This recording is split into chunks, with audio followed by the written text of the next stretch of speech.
ma ikka meeldin sulle pärast kõiki neid sõja-aastaid. Ei. Räägi veel, kallis. Oota, mida?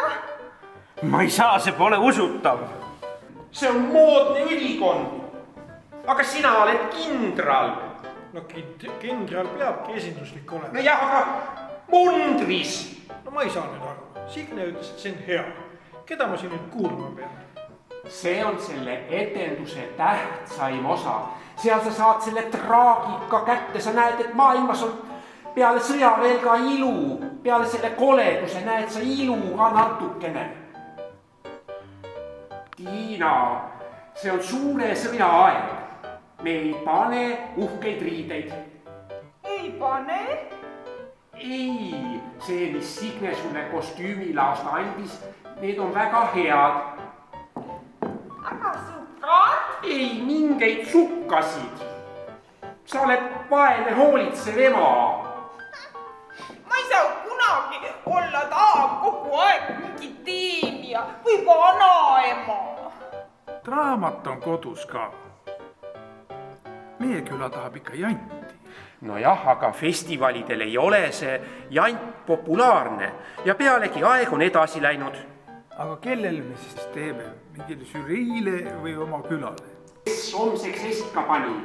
Sina pani? Millal? Kuu aega tagasi. Mis mul küll arus oli ometi? Sa ikka naudi teatri tegemist. Mida? Teater peab ikka tore olema, aga Ints ja Andrus ainult kaklevad. Nii ei ole üldse ju tore. No ja nad kaklevad ju kogu aeg, mis mina sinna teha saan? Tead, ma arvan, et see lavastaja ikka ei ole päris õige mees. Vaata, see eelmine lavastaja oli küll tore. Aga mis tast sai? Ära suri. Päriselt?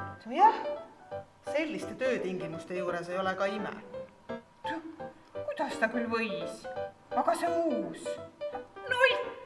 Mis tema küll asjadest teab? Me peame mõtlema kastist välja. Mäletate, mis meile žürii eelmisel aastal ütles? Et mängige iseenda pealt. Et oleks kohe aru saada, miks me selle teksti võtsime. Me pärast žürii ei hakkaks küsima, miks nii ja miks naa. Üks küsimus.